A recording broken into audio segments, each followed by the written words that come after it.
Glória a Deus. Paz do Senhor, irmãos. Por favor, tome o seu assento. E vamos abrir as nossas Bíblias lá em Romanos, no capítulo 8. Obrigado, irmão. Romanos, capítulo 8. Enquanto você acha o texto, eu aproveito para agradecer mais uma vez o carinho inexplicável, né, dessa igreja com a gente, né? Obrigado, Eli Rui, pela confiança no convite. No momento em que fui convidado, o Senhor já me disse qual era a palavra que eu tinha que falar e prontamente disse sim. E sempre que a gente vem a Londrina, nessa igreja, a gente recebe o carinho dos irmãos, né? O amor, a hospitalidade que é fantástica, assim, eu não sei nem como agradecer e devolver isso, né? Muito obrigado, gente. Vamos lá? Romanos capítulo 8, no versículo 29, diz assim, falando sobre Deus: pois os que dantes conheceu, Ele também os predestinou para serem conformes à imagem do seu Filho, a fim de que Ele seja o primogênito entre muitos irmãos. Então, irmãos, o que fala esse texto? Fala do propósito da nossa vida. Qual era o propósito no qual Deus faz todas as coisas para a gente? Trabalha na gente, nos salva. O que Deus tem em mente? Ele tem em mente um só propósito, que é fazer o quê? Nos fazer conformes ou conformados à imagem do seu Filho, a fim de que ele seja o primogênito entre muitos irmãos. E é interessante porque quando o Senhor nos encontra para começar a nos pôr nesse propósito, Ele encontra a gente em outro formato. Nós não estamos na forma do seu Filho, nós estamos na forma do mundo e conformados. Daí o tema que os jovens escolheram: não vos conformeis com este mundo, mas transformai-vos pela renovação do vosso entendimento, para que experimenteis qual seja a boa, perfeita e agradável vontade do Senhor. Então o Senhor nos chamou para um propósito. Qual é? É nos fazer cópias fiéis de Cristo, cristãos, fiéis. Fiéis ao quê? Fiéis a como Ele é, fiéis a como Ele vive, a como Ele fala, a como Ele se expressa, fiéis a Cristo. Mas nós não conseguimos ficar parecidos com Jesus. Por quê? Porque nós perdemos a característica inicial que Deus nos deu quando Ele nos criou. E qual é a característica inicial que nós tínhamos quando Deus nos criou? Deus nos criou livres. Deus nos criou livres para que nós pudéssemos, através do seu trabalhar e da comunhão com Ele, nós sermos tratados e ir nos parecendo com Ele, com o seu Filho. Então, quando Deus vai nos formar, está lá em Gênesis capítulo 1, versículo 26, Deus nos faz, a primeira característica que Deus atribui a gente, quando Ele vai nos criar, Ele diz: façamos o homem à nossa imagem e semelhança, e domine. Essa é a primeira característica que Deus nos dá, e domine Ele sobre os peixes no mar, sobre os animais e sobre todas as coisas criadas. Então essa era a condição mais básica: o homem não será escravo. O homem e a mulher, quando eu digo homem, eu digo nossa raça, ele não será escravizado, dominado por coisas deste mundo. E então eu entrarei em comunhão com Ele, e Ele poderá receber entendimento e poder para ser livre, sempre livre. E o que é liberdade? Quando nós falamos de liberdade, se eu pudesse, assim, dentro da palavra de Deus, resumir o que é liberdade dentro da palavra de Deus, liberdade é a soma de duas coisas. A primeira delas, de entendimento, de revelação, de conhecimento, de sabedoria de Deus. E a segunda característica da liberdade: a liberdade é poder. Poder de Deus, para você viver de acordo com aquilo que entendeu. Então, primeiro você recebe luz no seu entendimento, para conhecer qual é a vontade de Deus. E em segundo lugar, você tem poder para praticar aquilo que entendeu da parte de Deus. Então você é livre. Se você não tiver entendimento e tiver poder, isso só vai gerar confusão. Você imagina um tanque de guerra, imagina um exército com todo o poder, mas sem entendimento, a confusão que isso pode virar. É o que muitas pessoas são. E temos o outro oposto, gente com muito entendimento, com muito esclarecimento, mas sem poder. Por isso que essas pessoas, elas ficam no campo da filosofia. Elas acham, entendem, acham bonito, acham poético, acham filosófico, só que elas não conseguem pôr em prática isso daí. Porque apenas conhecimento não traz transformação. Você só traz consciência, mas não traz transformação, não gera mudança. Faz sentido, mas não faz a diferença. Agora nós glorificamos a Deus, porque o Evangelho é sabedoria de Deus. E é poder de Deus para a salvação de todo aquele que crê. Então quando o diabo entra no jardim do Éden, lá em Gênesis 3, ele vai atacar, ou ele vai formular a tentação exatamente em cima desses dois pilares, para roubar a nossa liberdade. Então ele vai falar do quê? Ele vai falar de mais entendimento. Coma desse fruto, porque você sabe, se abrirá o seu entendimento, você conhecerá além. Vocês, veja como é velho esse discurso que parece atual. Abra sua cabeça, rompa os seus tabus, sabe, você precisa expandir. E ao mesmo tempo ele promete mais poder. Vocês serão como Deus. Vocês serão bem mais poderosos. Vocês poderão todas as coisas a partir do entendimento desse fruto proibido. E a Bíblia diz que Eva olhou para aquela árvore e viu que ela era agradável aos olhos e atraente para dar entendimento. E quando ela come daquele fruto, o que acontece? Nós como raça somos roubados exatamente naquilo que Satanás prometeu que nos daria mais. Em vez de mais entendimento, nós caímos em trevas, nós caímos em confusão, nós caímos em alienação. E em vez de mais poder, nós nos tornamos escravos. Escravos do pecado que opera na nossa natureza. Só que o pecado tem essa característica, você já percebeu? Que o pecado ele ilude. O pecado promete que vai te dar exatamente aquilo que ele te rouba. Quantas vezes eu já caí em tentação achando que estava indo na direção de me tornar mais rico, de ter maiores prazeres, de ter uma vida mais feliz. E quando eu vi o fruto disso, de ter abocanhado aquela isca, foi lágrimas, tristeza, relacionamentos quebrados, ofensas, ira, dores, vazio. Porque o pecado faz exatamente isso.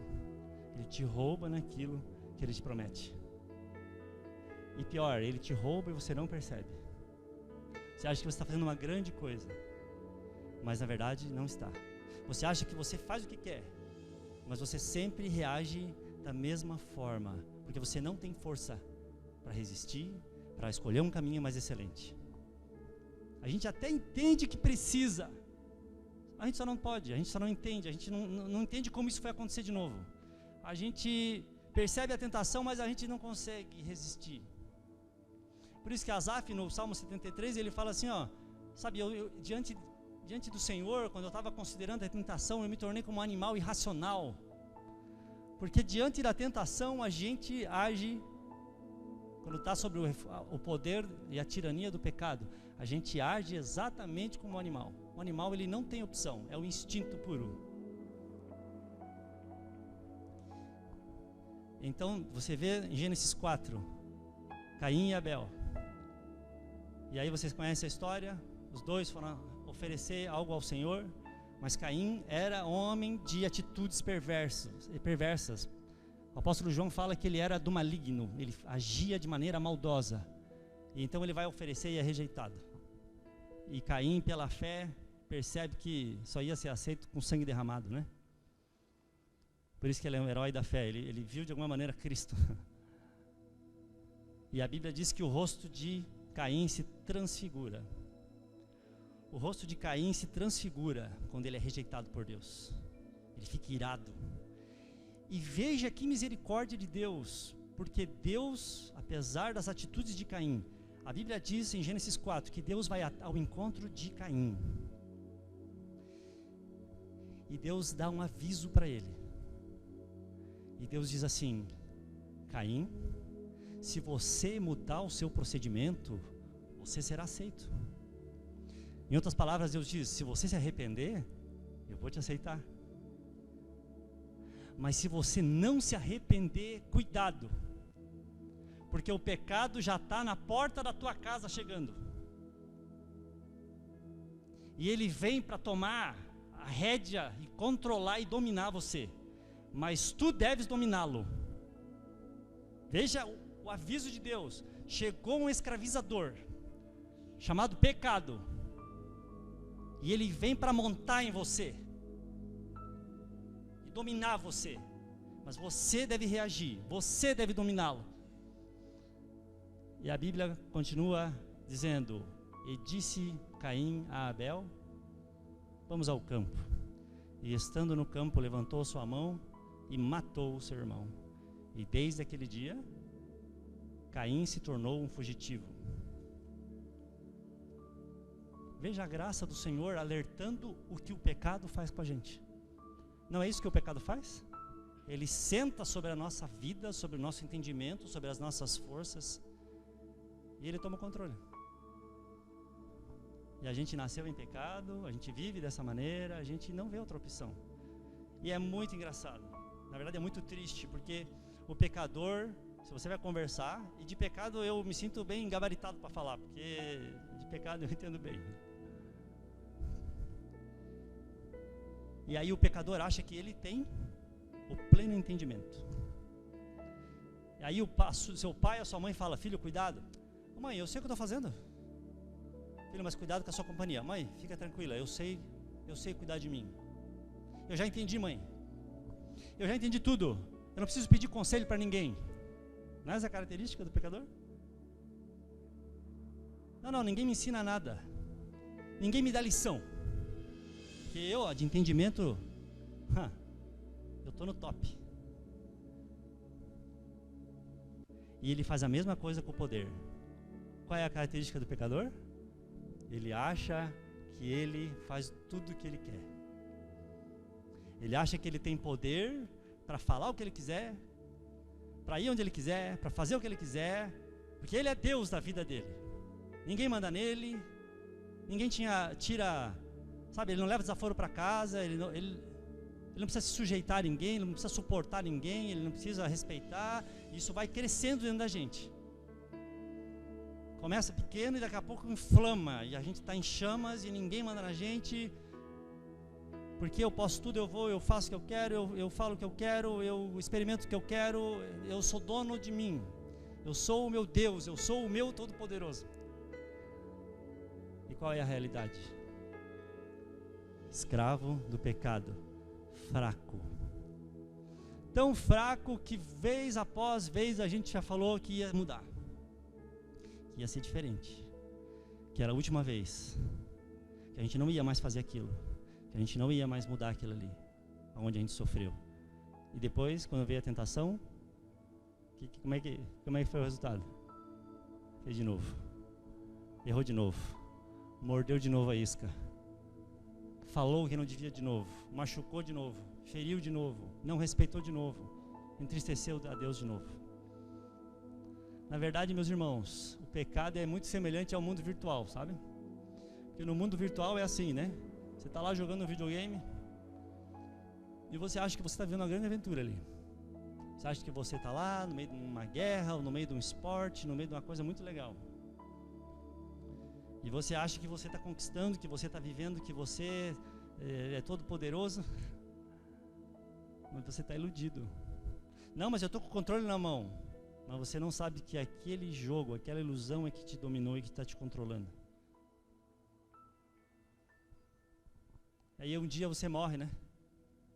Aí corta a energia elétrica e você descobre que a sua alma, na verdade, não estava vivendo nada daquilo. Nós vivemos na sociedade onde as pessoas acham que são o avatar do joguinho, o personagem do joguinho. Então eu vou, eu faço, eu falo, eu experimento, eu vivo, mas na verdade a sua alma, na essência, não está indo a lugar nenhum, não está fazendo coisa alguma, porque na verdade você está trancado numa jaula escura, dominado pelo pecado, sem se dar conta. Aliás, existe 2 tipos de pecador. O primeiro tipo de pecador, de escravo do pecado, é aquele que não sabe que é escravo. Eu não sei o que é pior, é você ser escravo sem saber, ou se é você ser escravo sabendo que é escravo.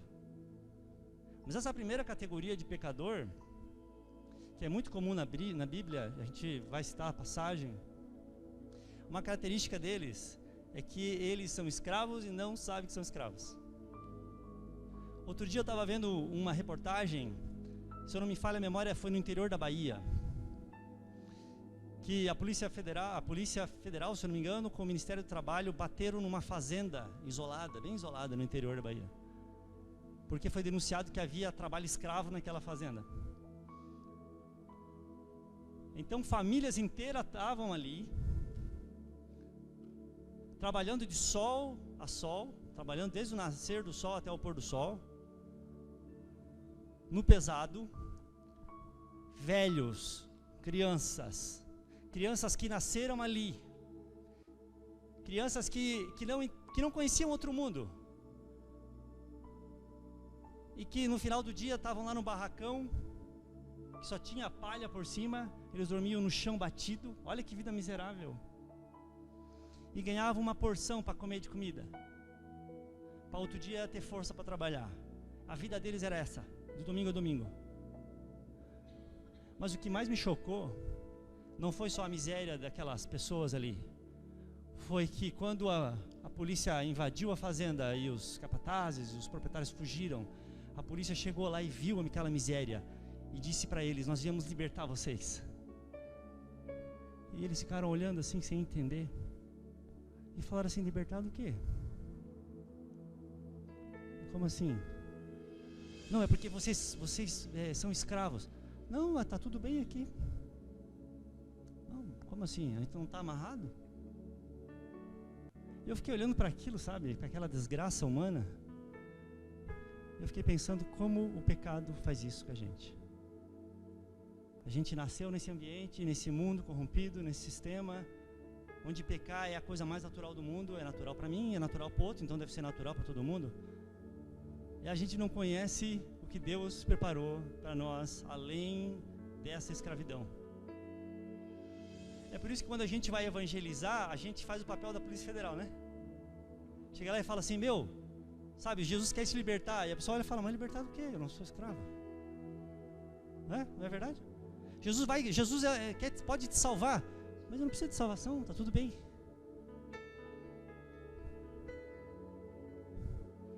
Esse foi o diálogo de João no capítulo 8. Jesus está pregando e ele fala assim: se as minhas palavras permanecerem em vocês, vocês vão ser meus discípulos. Então conhecereis a verdade, e a verdade vos libertará. Amém? E sabe qual foi a reação daquelas pessoas? Como assim nos libertar? Nós não somos escravos. Nós somos filhos de Abraão, Jesus. Eu acho que o Senhor está confundindo a gente, porque nós nunca fomos escravos. E aí o Senhor explica para eles. Jesus fala assim: em verdade vos digo, que todo aquele que comete pecado é escravo do pecado.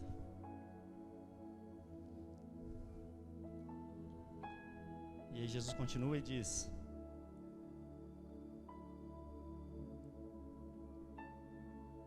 vocês são escravos sem saber, né? Ele está falando para eles. Mas se o Filho vos libertar, verdadeiramente sereis livres. Então que ele, primeiro, o escravo que não sabe que é escravo, a maior prisão dele é no entendimento. Mas existe outro tipo de escravo também, que é o escravo que já percebeu que é escravo. É o pecado que é o pecador que ele já se viu lutando contra o pecado, ele já tentou sair e não conseguiu, ele descobriu que aquilo ali era uma cadeia, é uma cadeia assim. Então ele começou a conhecer um pouco da lei de Deus. Isso é muito comum dentro das nossas igrejas, inclusive. Começou a ter contato, começou a tentar ser liberto. E ele começou a ver que na verdade ele não consegue, ou ela não consegue. Então ela se esforça, ele se esforça e não consegue. E ele já entendeu, e isso produz uma sensação de frustração e de miséria terrível. E geralmente quando nós começamos a caminhar com Deus ou temos contato com a sua lei e percebemos que a lei de Deus é pura, é santa, é justa, é gloriosa, é excelente, a gente tem prazer naquilo, mas aí a gente tenta viver aquilo ali e não dá certo. Não, eu entendi que eu preciso orar, só que eu não oro. Eu leio livro sobre como orar, eu vou em palestra, eu ouço uma pregação no YouTube de como orar, eu só não dobro o joelho. Mas orar é bom, viu? Por quê? Porque eu não tenho força. Eu sei que se irar é errado. Então eu falei para mim mesmo na virada do ano que eu não ia mirar. Mas aí, sabe, aquela pessoa veio e pisou bem no meu calo. E quando eu vi, eu já tinha falado tudo. Quando eu vi, eu já tinha vomitado tudo assim. E aí eu não queria ser assim, mas também não vejo outra opção. Do jeito que eu sou, do jeito que eu fui criado, é porque eu tive um trauma, e a gente começa a tentar justificar. E essa é a crise de Paulo em Romanos capítulo 7, né, irmãos? Paulo fala disso daí, gente, Paulo fala, eu entendi que não é assim que eu tenho que viver, só que eu não consigo. Romanos 7 diz o seguinte: porque eu sei que em mim, isto é, na minha carne, não habita bem nenhum. O querer está em mim, o querer o bem, mas não o realizá-lo. Porque não faço o bem que eu quero, mas o mal que eu não quero, eu faço. Mas se eu faço o que eu não quero, já não sou eu quem faz. Ou seja, eu já não sou dono de mim. Se descobriu o escravo, e sim o pecado que habita em mim. Assim encontro esta lei: quando eu quero fazer o bem, o mal mora em mim. Segundo o homem interior, eu tenho prazer na lei de Deus. Só que no meu corpo eu vejo outra lei que guerreia contra a lei da minha mente e me faz prisioneiro da lei do pecado que está nos meus membros. Miserável homem que sou, quem me livrará do corpo desta morte? Quem me livrará deste dominador? Como se eu fosse um cavalo e ele me força, e eu tenho que correr por lugares que machucam os meus pés na direção de um penhasco. E eu sei que eu vou me destruir. E eu não queria que fosse assim, mas eu não encontro em mim força. Eu não encontro em mim outra opção. E aí ele grita: miserável homem que sou. Miserável escravo que sou, né? Miserável escravo que eu sou. E esse é o grande dilema. Mas graças a Deus, porque como já falei, o Evangelho é sabedoria de Deus. De Deus. E é poder de Deus, irmãos. Porque o Evangelho não é só sabedoria, é poder de Deus. E não é qualquer poder. É o poder que ressuscitou aquele cadáver de Jesus Cristo na manhã de domingo. Ele é mais forte do que a vida, mais forte do que a morte, mais forte do que o diabo, mais forte do que o mundo. Oh, aleluia! Então, Deus nos dá uma resposta para essa pergunta: miserável homem que sou, quem me livrará? E a resposta de Deus é Jesus. Jesus vem e se faz fraco como nós. O segundo Adão. Então o diabo olha ele em fraqueza de carne e vem tentá-lo. E por 40 dias ele é assolado em tentações todos os tipos que você possa imaginar. A Bíblia diz que em tudo ele foi tentado. Por 40 dias ele recebe aquela afronta. E a Bíblia diz que ele derrota o diabo. Irmãos, foi a primeira vez na história da humanidade que um ser humano ficou em pé diante das tentações malignas. Isso me faz lembrar da história de Golias e Davi. Você lembra disso? Por 40 dias também, não por acaso, porque Davi era um tipo de Cristo. Por 40 dias Golias afronta o povo de Deus, e não há quem vença em nome do povo, até o dia que aparece o fraco Davi. E a Bíblia diz que ele vai lá naquele riacho, escolhe 5 pedrinhas, e naquelas 5 pedrinhas ele separa uma em especial, e com aquela pedrinha ele arrebenta com a testa daquele gigante. E o Senhor vai lá e escolhe os 5 livros de Moisés, e com Deuteronômio, irmão, citando só Deuteronômio, ele arrebenta com a testa do nosso adversário. Esse é Jesus.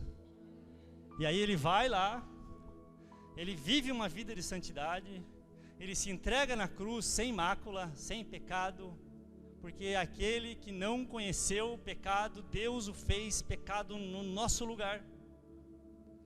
E ele entrega até a sua última gota de sangue para limpar todo o pecado que era contrário contra nós. Pega essa cédula e crava na cruz. E ele ressuscita no poder do Espírito Santo. E ele sobe ao Pai. E aí ele manda o Espírito Santo. E então você e eu não estamos mais sozinhos nesse ringue contra o pecado. Porque agora nós temos do nosso lado o poder do Espírito Santo, que ressuscitou Jesus de entre os mortos. Que reforço maravilhoso. Porque sozinho a gente nunca vai conseguir mesmo. Não é uma questão de disciplina, não é uma questão de religiosidade, de ética. Todas essas coisas disfarçam as nossas fraquezas, mas não tem poder. Essas coisas, na verdade, têm aparência de piedade, mas não tem poder contra as tentações, diz a palavra. Mas o Espírito Santo é real, irmãos. E o Espírito Santo desce sobre nós, aleluia. E ele entra no nosso espírito morto, chama a vida da mesma maneira que chamou aquele corpo de Jesus à vida e à ressurreição. E aí ele nos dá entendimento. E qual é o primeiro entendimento que ele nos dá? Ele vos convencerá do pecado, da justiça e do juízo. Ele nos convence que somos escravos. Ele nos mostra que somos escravos se ainda não aceitávamos ou não reconhecíamos isso. E em segundo lugar, ele não apenas nos dá noção de que somos pecadores, mas ele nos dá poder para vivermos em novidade de vida. Glórias a Deus. É por isso que Paulo termina Romanos 7 gritando: miserável homem que sou, quem? E ele começa Romanos 8 dizendo: agora, porém, nenhuma condenação há para os que estão em Cristo Jesus, para aqueles que não andam mais segundo a carne, mas segundo o Espírito.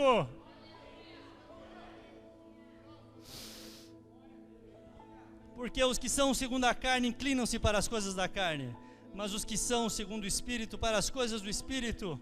A inclinação da carne é morte, mas a inclinação do Espírito é vida e paz.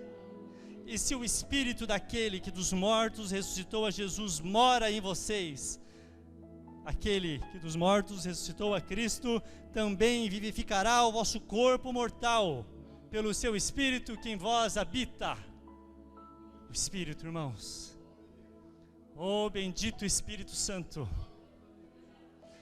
Jesus disse: eu não vos deixarei órfãos. Eu não abandonarei vocês no meio dessa batalha. Eu venci o mundo, mas o Pai enviará o Espírito Santo. Vós também vencereis. Glórias a Deus, irmãos. Que reforço tremendo. Não se abandone para o pecado. Não desista de você, porque Ele não desistiu. Não olhe para as suas armas. Olhe para as armas de Deus, poderosas em Deus, para derrubar principados e fortalezas. E perante Ele todo joelho se dobrará e toda língua confessará que Jesus Cristo é o Senhor, para a glória de Deus Pai. Glórias a Deus. Por isso que a palavra é bendita, irmãos, a gente tem que tomar posse dela. Romanos 6 ele fala a mesma coisa. Romanos 6 ele diz: considerai-vos mortos para o pecado, mas vivos para Deus em Cristo Jesus, o nosso Senhor. Não reine mais em vocês o pecado.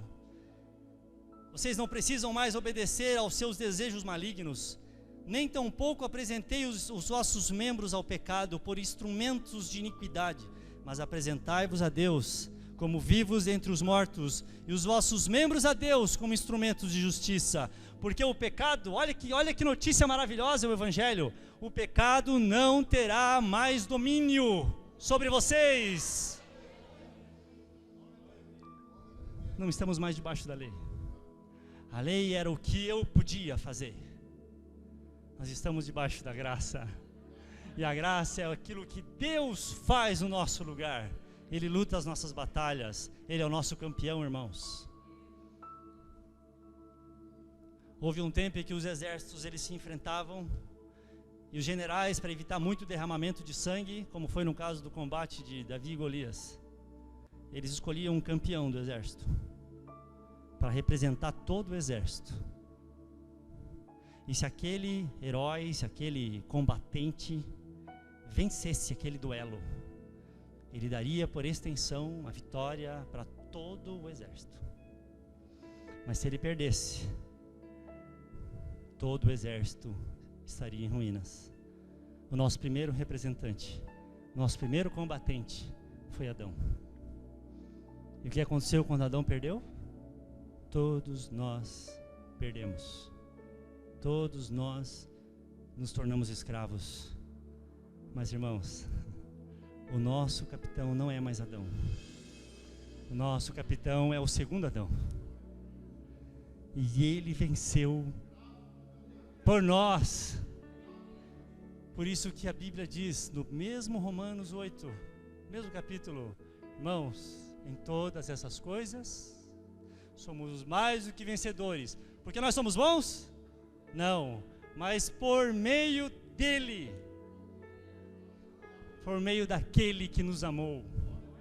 Por isso nada nos separará do amor de Deus.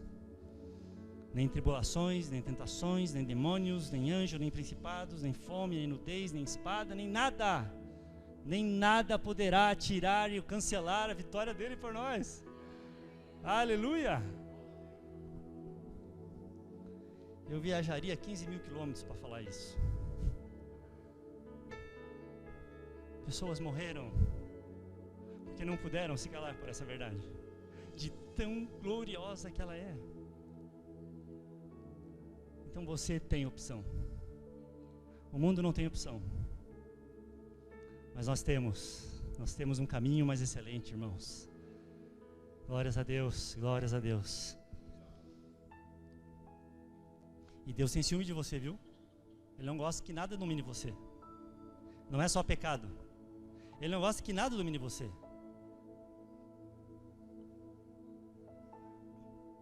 A nossa natureza, irmãos, é tão fraca que até coisas que não são pecado nos dominam. Até coisas que não são boas nos dominam. Imagina o pecado, que é muito mais forte. Então tem coisas que são boas em si, mas a gente acaba virando escravo delas também. Por isso que existem alertas nas escrituras sobre isso. Se divertir é bom? É bom. É pecado se divertir? Não. Mas daqui a pouco a gente é escravo da diversão. Fazer um esporte, cuidar do corpo é bom, mas daqui a pouco a gente virou escravo daquilo também. Comer é bom? É bom, eu acho bom, tá? Se quiser me convidar depois.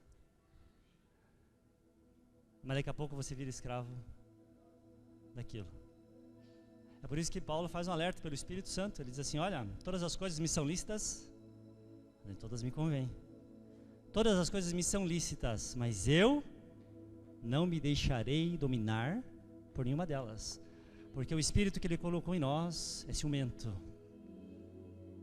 Na verdade, nós fomos chamados para vivermos debaixo de um domínio, de um só domínio. E que domínio é esse, querido? Pai nosso que estás no céu, santificado seja o teu nome, venha a nós o teu reino, seja feita a tua vontade, na terra como no céu. Quando nós somos dominados por Cristo, servos de Cristo, servos por amor, não servos por coerção, por forçação. Quando nós somos dominados por Cristo, irmãos, a gente aprende o que é liberdade de verdade. Quando nós somos dominados por Cristo, servos de Cristo, escravos de Cristo, no sentido não de sermos chicoteados por Ele, mas no sentido de vivermos para a sua vontade, então nós descobrimos aquilo que para o mundo é loucura, que a felicidade está em realizar a vontade dEle, não mais a minha. Glórias a Deus por isso. Glórias a Deus por isso. Então nós somos escravos livres, escravos de orelha furada, escravos com alegria, escravos por prazer. E começamos a descobrir cada vez mais o entendimento de Cristo, a mente de Cristo, sentindo prazer no que Cristo sente e repudiando o que Ele repudia. E nós somos livres. Podemos, mas não precisamos mais. Podemos, mas agrada o Senhor, porque se não agradar, eu vivo para a vontade dEle. Eu vivo para agradá-lo, eu vivo para a sua glória, para a sua honra, para o seu prazer. Aleluia! Então o Senhor, Ele vai trabalhar na nossa vida, porque Ele não se conforma em nós sermos dominados. Isso me faz lembrar de um fato, a gente já vai encerrar. Quando eu era criança, nós tínhamos uma garagem, mas depois da garagem tinha muita brita na frente de casa. E meu pai me deu uma bicicletinha, ou eu herdei de um dos meus irmãos, eu não lembro, porque lá em casa a gente herdava muita coisa. Vinha passando, né? E eu lembro que eu estava andando de bicicleta e eu dominei aquela garagem. E eu andava por aquela garagem com muita habilidade, eu era um grande ciclista de garagem. E eu até me orgulhava já. E um dia o meu pai, que está ali, veio com uma chave na mão e tirou a rodinha da bicicleta que eu nem tinha percebido que existia. E foi terrível para mim aquilo, irmãos. Como me gerou sofrimento. Como aquilo me feriu, me machucou, me ralou meus joelhos e os meus cotovelos. E eu protestava. Por que o pai tirou? Quase que eu dizia assim, tu não me ama mais, né? É que meu pai não queria que eu chegasse à idade que tenho hoje, com 36 anos, andando em volta naquela garagem. Então eu dominava aquilo, mas o meu pai via e queria que eu fosse mais longe. Então hoje o Senhor vai tirar a rodinha da tua bicicleta. Que você está muito contente com a vida que você está vivendo, mas Ele disse, vai mais, eu quero que você vá mais longe do que você está, eu quero que você vá na direção de ser semelhante a Jesus, eu quero que você não se conforme com isso, eu quero que você desconforme com você e se conforme com meu filho. Quando a gente ia lá em Joinville, onde a gente se criou, era um hobby muito comum na década de 80 e 90, os meninos soltarem pipa. Aqui também é? Fala pipa também aqui? É pipa, né? Eu nunca fui um exímio empinador de pipa, mas eu aprendi algumas coisas na pipa. É que a pipa, ela quanto mais ela está conectada ao menino, mais alta ela sobe. A desgraça da pipa é quando a pipa se desliga do menino. Às vezes o diabo vem com o cerol, né? Foi isso que aconteceu no Jardim do Éden. O diabo falou, olha, você precisa ser livre, né? Você precisa sair voando por aí. Eu vou te ajudar aqui, ó, deixa que eu corto aqui, ó, tua conexão com o Senhor. E o que aconteceu em Gênesis 3? A queda, irmãos. Porque quando a gente perde a conexão com Deus, a gente é igual uma pipa. Só que tem um detalhe que eu aprendi também. É que um bom menino não desistia da pipa, mesmo quando ela caía. E ele ia atrás, ele enfrentava cachorro, porque a pipa era dele. Você está entendendo o que Jesus está falando contigo, né?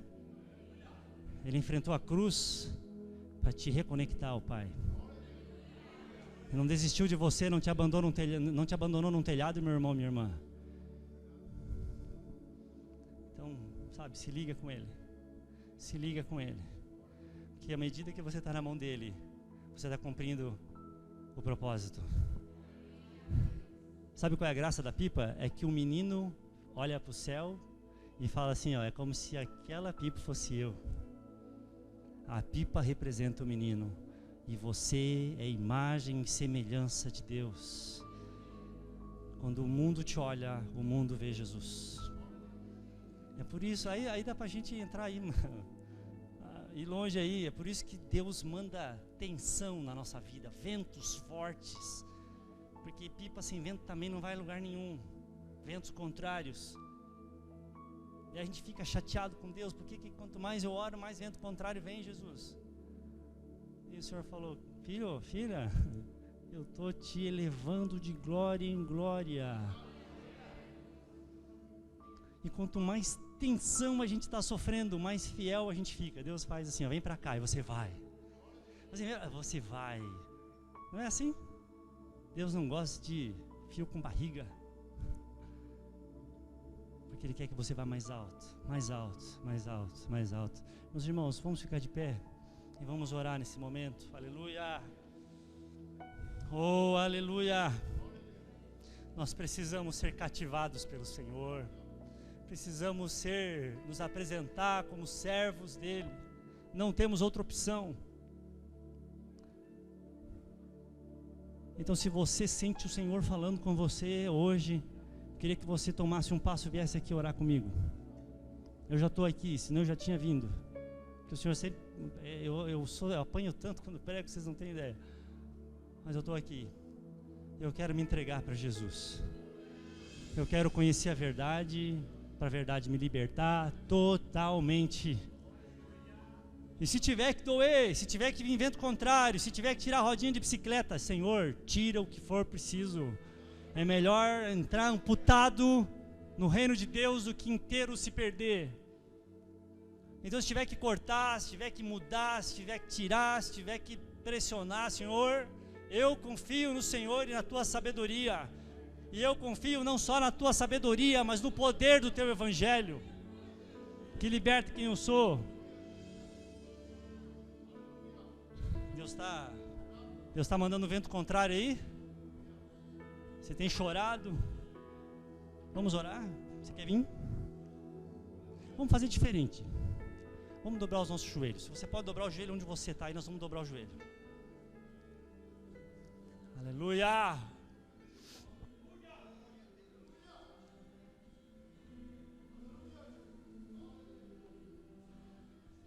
Vamos dobrar o joelho onde você quiser. Se quiser dobrar o joelho aqui na frente, se quiser dobrar aí. Mas nós vamos, se você pode, se a tua condição física e o teu momento te permite dobrar os seus joelhos, dobre. Sabe por quê? Porque a gente dobra o joelho entregando e reconhecendo o domínio de alguém na nossa vida. Joelho é como a gente se entrega. Joelho é como a gente se rende. Joelho é como a gente reconhece o senhorio dele na nossa vida. Senhor, aqui está o teu povo.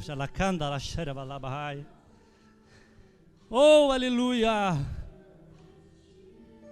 Senhor, nós estamos cansados de ser iludidos, cansados de ser manipulados, cansados de ser escravos. Escravos sem saber que somos, escravos às vezes sabendo que somos. Mas Jesus, derrama o teu Espírito sobre nós, Pai. O Espírito que liberta, o Espírito que nos salva, o Espírito que muda o nosso entendimento, que muda a nossa mente. E que é poder de Deus, Pai, para que a gente se arrependa e viva a novidade de vida, aleluia. Pai, no nome santo de Jesus, nós clamamos a Ti, nós clamamos a Ti, e nós nos rendemos a Ti, Senhor. Senhor, leva-nos além, Pai. Nós não queremos ficar contentes com aquilo que alcançamos, nós queremos viver a plenitude da Tua vontade. Nós queremos que o Filho nos liberte para sermos verdadeiramente livres. Oh, aleluia! Senhor, nos perdoa, Senhor, por todas as vezes que endurecemos o nosso coração, que nos sentimos sábios e poderosos, porque a nossa sabedoria Tu chamas de loucura, porque a nossa força Tu chamas de fraqueza. Mas, Pai, nós corremos para Ti, Senhor. Leva-nos aonde for preciso, arranca de nós o que for preciso, mas faz com que nós realmente sejamos Tua imagem e semelhança, e que nada nos domine e escravize, e que nós sejamos conformados à imagem do Teu Filho. É o que nós Te pedimos essa noite, no nome santo de Jesus, no nome que liberta o cativo, no nome que liberta a mente, no nome que gera poder, no nome poderoso, bendito, santo, justo, glorioso, fiel e soberano, Senhor, o nome de Jesus. Aleluia! Glórias a Ti, Jesus. Glórias a Ti pela Tua santa e bendita palavra. Glórias a Ti, Senhor. Liberta-nos, Senhor. Liberta-nos, Senhor. Liberta-nos, Senhor. Liberta-nos, Senhor.